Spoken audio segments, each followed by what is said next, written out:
अपनी तरफ से तो कोशिश की थी कि कम काम ना करूं।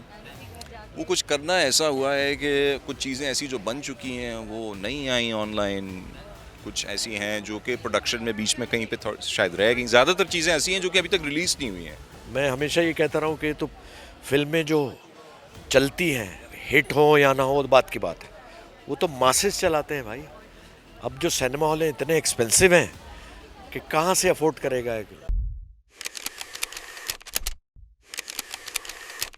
अस्सलाम वालेकुम। जीटीवी डिजिटल के साथ मैं हूं नम्रा रियासत। पाकिस्तान में सिनेमा घरों की ज़ीनतें एक बार फिर बहाल होने जा रही हैं, रौनकें बहाल हो रही हैं। रवां साल भी हमने देखा कि गुज़िश्ता चंद माह में जो फ़िल्में आई उन्होंने रिकॉर्ड बिज़नेस किया और सिनेमा घरों की ज़ीनतें भी बहाल की। और एक बार फिर नाजरीन में जो पाकिस्तान के जो लोग हैं उनमें मकबूल ऑन स्क्रीन जोड़ी यानी कि माहिरा ख़ान और फ़वाद ख़ान की फ़िल्म नीलोफ़र जो है वो दोबारा जलवागर होने जा रही है। और नीलोफ़र नई फ़िल्म जो आ रही है उसमें कई अरसे बाद दोनों अदाकार जो है वो जलवागर होंगे एक साथ, जिनका बेसब्री से इंतज़ार था मद्दाहों को, उनके पसंद करने वालों को, कि ये ऑन स्क्रीन एक बेस्ट जो एक कपल है वो दोबारा से जलवागर होगा। उनकी केमिस्ट्री, उनकी एक्टिंग और उनकी जो आपस में जो फ़िल्म की कहानी है वो दोबारा से देखने का मौका मिलेगा। और इस वक्त इसी के लिए एक तकरीब भी मुनक़्क़िद की गई है और यहाँ पर मौजूद हैं फ़वाद ख़ान और दीगर अदाकार। तो चलते हैं उनसे बात करते हैं और जानते हैं कि उनका जो है इस फ़िल्म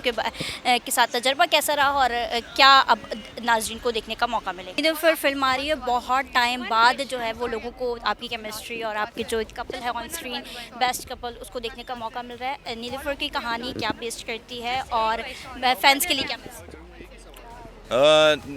बहुत अरसे बाद मैं और मायरा इकट्ठे काम कर रहे हैं।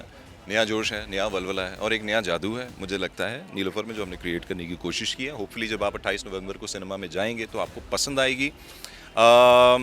क्या ऐसी चीज़ है जो मैं आपको कहानी के बारे में बता सकता हूँ? मंसूर अली ख़ान एक राइटर हैं और वो शायद अब अपनी इंस्पिरेशन खो चुके हैं, जिस तरह फ़वाद ख़ान ज़िंदगी में अक्सर औकात खो देते और बहुत अरसे के लिए काम नहीं करते। तो मंसूर अली ख़ान जो हैं, लाहौर से बहुत उनको प्यार है, वो हर साल आते हैं और एक साल जब वो आते हैं तो उनको एक एक खूबसूरत सा इत्तेफाक टकरता है एंड वहाँ से कहानी स्टार्ट होती है। अच्छा, ये बात आपने खुद ही कर दी कि बहुत टाइम बाद काम, फैंस को ही शिकवा रहता है, क्या वजह है? बात तो असल में ये है कि मैंने अपनी तरफ से तो कोशिश की थी कि कम काम ना करूं। वो कुछ करना ऐसा हुआ है कि कुछ चीज़ें ऐसी जो बन चुकी हैं वो नहीं आई ऑनलाइन, कुछ ऐसी हैं जो कि प्रोडक्शन में बीच में कहीं पे शायद रह गई। ज़्यादातर चीज़ें ऐसी हैं जो कि अभी तक रिलीज़ नहीं हुई हैं।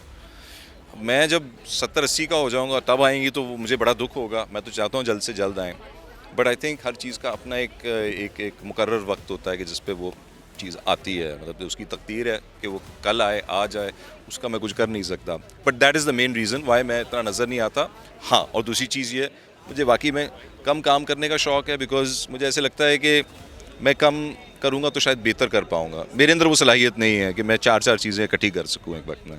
मुझे लगता है अंडरस्टैंडिंग है, एक दूसरे को काफ़ी अरसे से जानते हैं और क्योंकि कम काम किया है तो शायद वो होपफुली बोरिंग नहीं लगेगा उनको।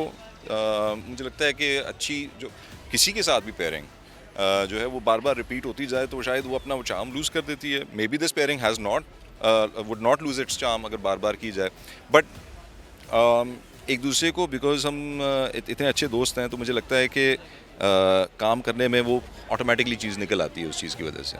हमने देखा कि जो अभी फ़िल्में लव गुरु या जो दूसरी गई हैं उसके बाद कुछ चेंजिंग आई है सिनेमा में। अब एक और ऐसी फ़िल्म आ रही है जिसके लिए लोग बेताब है, पसंद करने जा रहे हैं। क्या कहेंगे कि किस तरह से हमारी जो सिनेमा इंडस्ट्री है वो दोबारा से रीओपन? अल्लाह करे ऐसा हो। लव गुरु ने भी बहुत अच्छा बिज़नेस किया, उससे पहले मौला जट ने बहुत अच्छा बिज़नेस किया और बहुत सी फिल्में आई। फ़ात मुस्तफ़ा वाली फ़िल्में जो थी बड़ी ज़बरदस्त, लेकिन कंसिस्टेंस नहीं हो सका।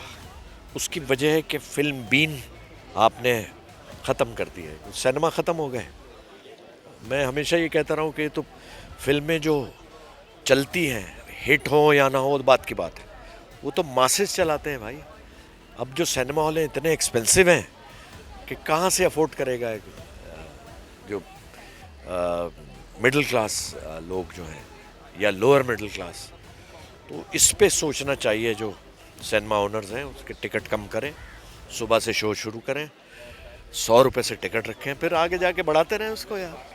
बात की हमने फवाद खान और बहरोज़ सब्ज़वारी से भी और उनके ख़यालात जाने फ़िल्म के हवाले से, फ़िल्म इंडस्ट्री के हवाले से और दोबारा जो ज़वाल से अरूज की जानिब बढ़ रही है उस बारे में भी। और फवाद खान ने जो अपनी और मायरा खान की केमिस्ट्री के हवाले से बताया कि उनकी दोस्ती और अंडरस्टैंडिंग ही वो चीज़ है जिसके बायस से लोग उनको पसंद कर रहे हैं, और उनकी जो फ़िल्म है या उनके ऑन स्क्रीन जो भी किरदार उन्होंने अब तक निभाए और जो आने जा रहा है उसके लिए बेसब्री से इंतज़ार कर रहे हैं।